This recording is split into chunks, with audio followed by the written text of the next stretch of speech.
when looking for new ideas, you have to actually look for new ideas.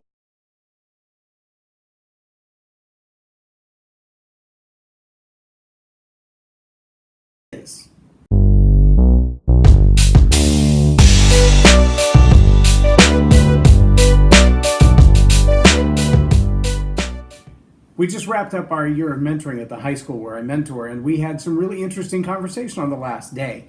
We talked about the idea of the race summit with Colin Kaepernick and Kanye West. We talked about why marijuana should be illegal or not. Why marijuana is worse than alcohol in some cases.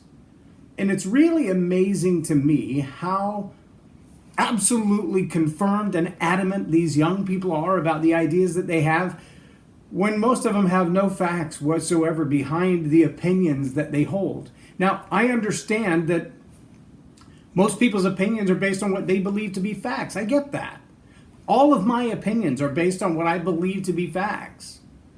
But I like to think that I do my homework behind the facts that I accept. Before I say, okay, I got it, I agree, I believe, I will surrender my opinion and my ideas to that set of facts. I'll just give you one example. One of the other things that we've kind of been doing on the side over the last several months is looking for a way for me to get back and forth to meetings without getting rained on or without being pouring in sweat, or to be able to go to a meeting without having to drive my wife to work first and then go to the meeting. Or so basically what I'm saying, I've been looking for another used car, a cheap car. Now when I say cheap, I mean my budget was like $500, and usually you're lucky to get a set of tires for $500. In fact, the tires on my truck cost more than that. But in this process of looking for a cheap car, you can imagine what kind of cheap cars you get to see.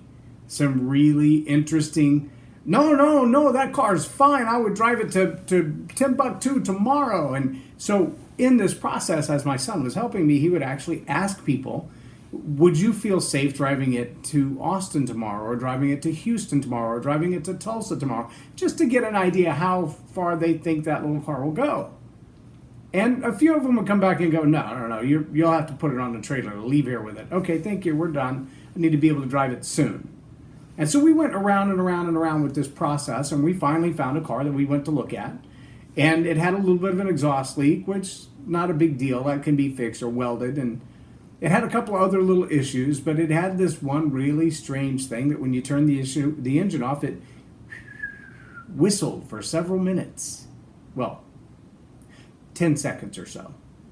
But I've never heard a car that whistles when you turn it off unless it has a turbo. It was the strangest thing I've ever seen. So I asked the young guy, how did it come to do this? How long has it been doing this? And he goes, oh, no, my homeboy fixed this and this and this and this and this. And I said, was that before or after the whistle?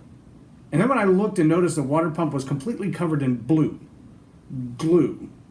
He said they actually cracked the water pump trying to put it back in, and so they just glued it from the outside. I'm like, oh boy. So I don't know what else he's turned a wrench on that little car, but it seems to be that the problems that it has are compounding, not decreasing.